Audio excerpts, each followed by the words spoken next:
Hi, it's me, Helen. Um, Today's video have a little bit of anger inside of me with this one. Most of my videos have been me sad, confused, paranoid, but this one has a little bit of anger. It might even be my longest video, so please bear with me.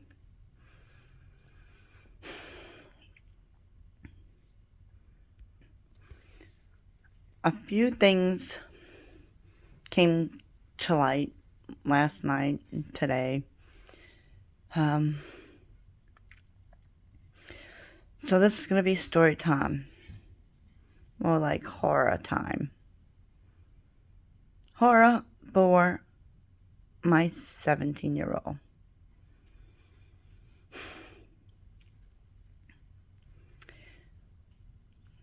So we used to go to church at 10:30 at our church. And then we got big in the ministry and it conflicted with the 10:30 service time, so we switched to the 8 o'clock service time because we would have to do food pickup. We would go pick up the donations and then hand them out.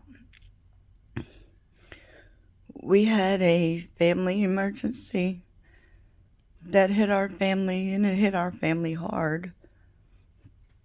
So we decided we were going to pull away from the ministry, me and my boys, so that we didn't want to be a part of it. And my husband said he would take care of it. And that was a lie. It turns out he told them we wasn't ready to come back after telling me and my boys that he would let them know that we were finished. We were focusing on our family. That ministry, my son felt, let him down with that family emergency we had. And so we decided to step back. And then with my marital problems with my narcissist husband, that same ministry I now feel let this family down, including my children. He told my children that he could no longer go to church or the ministry because everybody was looking at him and talking behind his back. That's funny. That's funny because nobody did that at the church. Everybody hugged him, shook his hand, smiled. And now that it appears that, he's got the backing of the ministry with certain things that were said about false accusations against the other parent. Well, you didn't just call me a liar. You called my children a liar because though they are the ones that told me what he said. So he now can go to the ministry and not have to be in shame.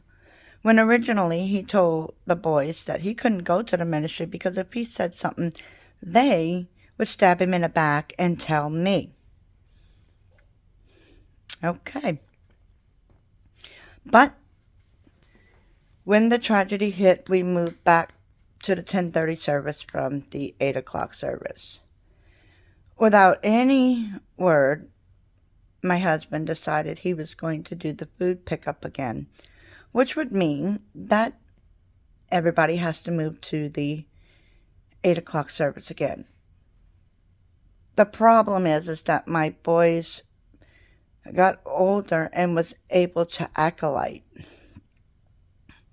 And so they acolyte at the 10:30 service. So my husband decided to tell my 17-year-old that it's my 17-year-old's fault that my husband could no longer go to church and get closer to God. because he's always acolyting. No one's stopping my husband from going to the 8 o'clock service. No one's stopping my husband from going to do the meat pickup and then going online and watching the church service.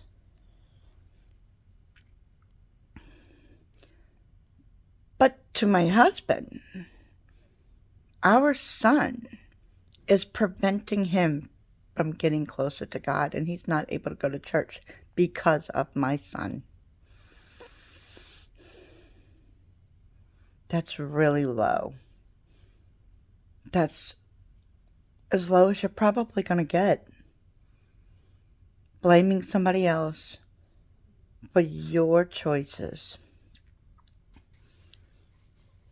Now we're going to fast forward to last night. I had to work this morning, and my grandson said, No, I stay at your house. That means he plans on spending the night. So I asked my husband if Lucas could go to church with them. He very ugly said, Sure, that just means I can't go do the food pickup. So was that a yes? He can go to church with you or no? Yeah. He can go to church with us. I just can't do what I was going to do. So it turns out he lied. He took my grandson to do the food pickup and not brought him to church. So is his excuse now that my son is now preventing my grandson from going to church and getting closer to God? Because you told me he was going to go to church today. But you lied. You lied to our son when you told him he's the reason you can't go to church. No one's stopping you from going to the 8 o'clock service. No one. No one's stopping you from putting up the church service online. You had several options. There's church service at some churches on Saturdays. There's church services on Wednesdays. You had several options, and the option you chose was to blame our 17-year-old son for you not going to church. Classic. You don't get any lower than that.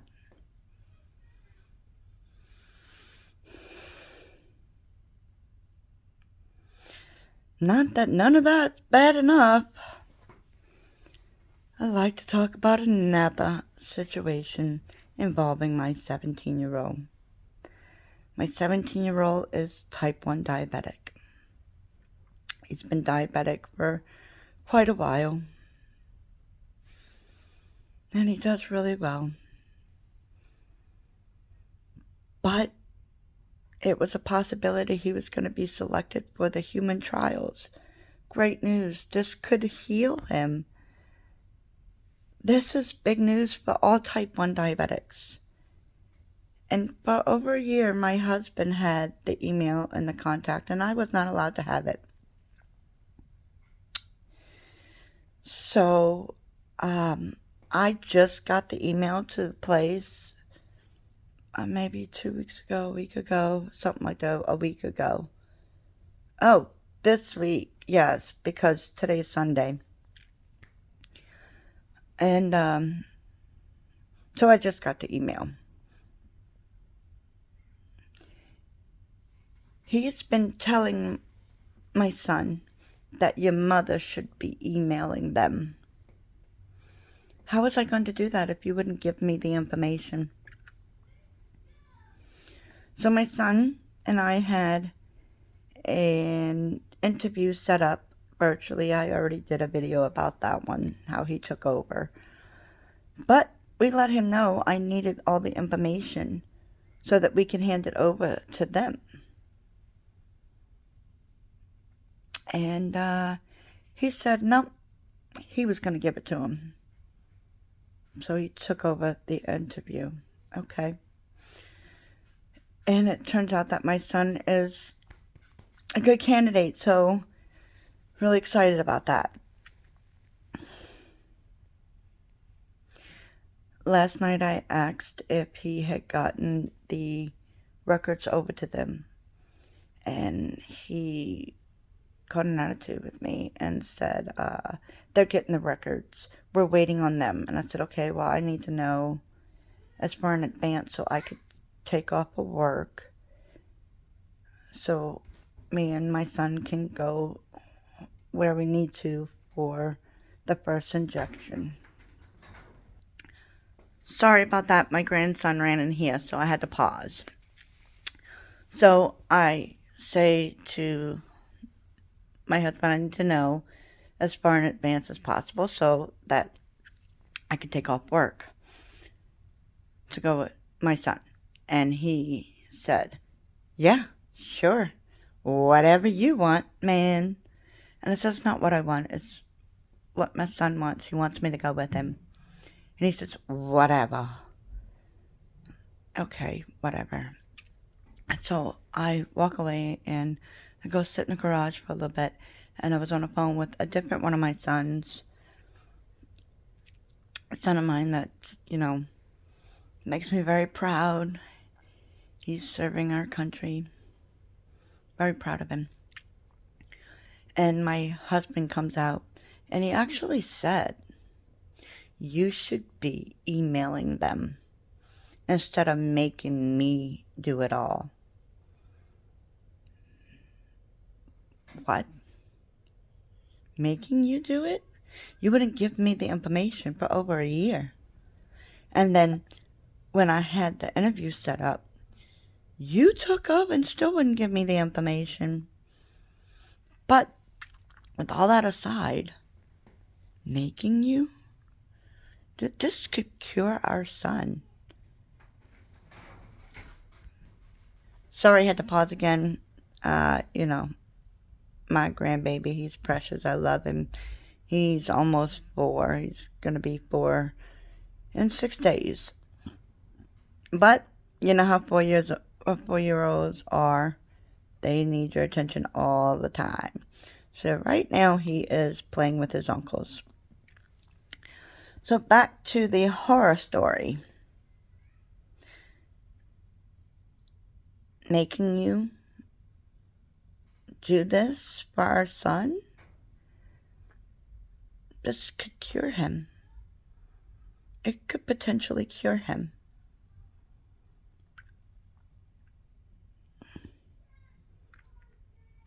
And I should be doing it so you don't have to? I'm sorry. I'm excited. I'm over the moon. This is big news. Potentially great news. And we're inconveniencing you by making you have a hand in possibly our son being cured. I'm sorry. I didn't realize we were making you do anything. In fact, I had asked for all of the contact information and which trial it was and which location and phone numbers and records. And I don't need that. But last night you looked me in the eyes and said I'm the one that should be doing that instead of you having to do it. This is our son. And this could cure him. And this is an inconvenience for you.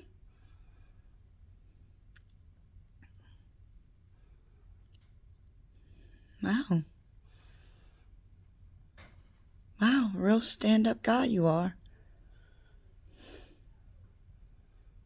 First, our son prevents you from going to church when you have many other options. And now, forcing you to send an email? That is life-changing.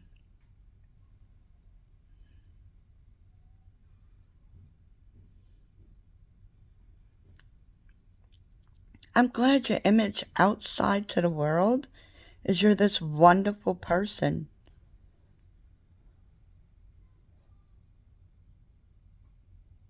But behind closed doors, what you're doing is unspeakable. What you do to me is horrible in itself. But what you do to our sons?